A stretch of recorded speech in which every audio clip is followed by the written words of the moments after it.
श्रावण महीने की नवमी तिथि। कौन सी तिथि?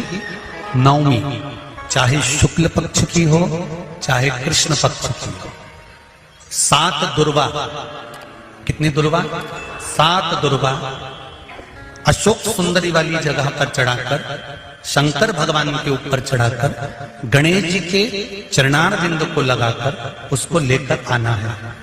हाटकेश्वर महादेव का स्मरण कर। कौन से महादेव? हाटकेश्वर महादेव। उसको लेकर आइए। उदर में, पेट में रोग हो, बीमारी हो, बहुत ज्यादा तकलीफ हो रही हो, शरीर के अंतर्गत एसिडिटी रहती हो या पेट के अंतर्गत कोई ना कोई बीमारी बनी ही रहती हो, उसको भादों के महीने में, कौन से महीने में? भादों के महीने में किसी भी दिन सुबह के समय जब आप वो दुर्वा लेकर आए, 5 दिन, 6 दिन, 7 दिन में एक एक कर खाली पेट उसको चबा चबा कर खा लो और पानी पी लीजिए। करना पड़ेगा श्रावण महीने में, खाना पड़ेगी भादों में। चतुर्मास में चारों महीनों का बड़ा बड़ा महत्व है। कभी आपको एक स्मरण रहा हो कि जिस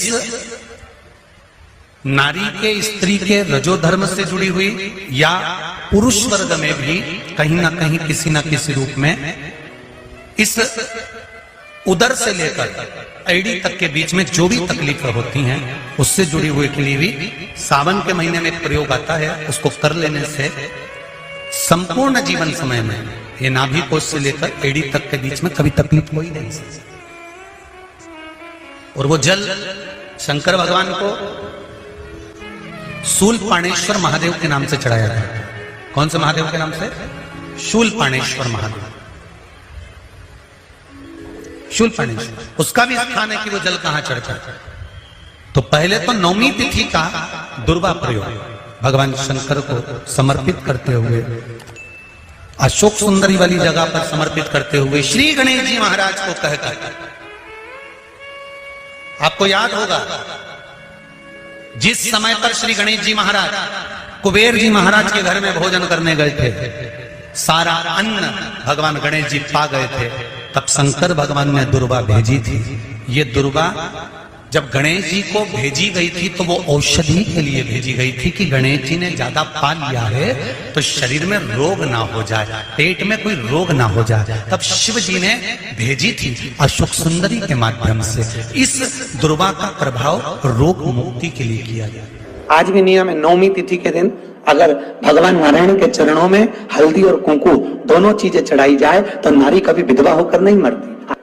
आज भी लिखा है, अखंडता को पाने के लिए भगवान नारायण के सीधे चरण में हल्दी और उल्टे चरण में हरोली चढ़ाई जाती, कुंकू दोनों चढ़ाई। बीमारी डॉक्टर का पीछे ही नहीं छूट रहा हो तो शिव महापुराण, विष्णु पुराण और स्कंद पुराण में जो पुरुषोत्तम कथाओं का वर्णन किया गया है, एक आटे का दिया, उसमें 4 बत्ती,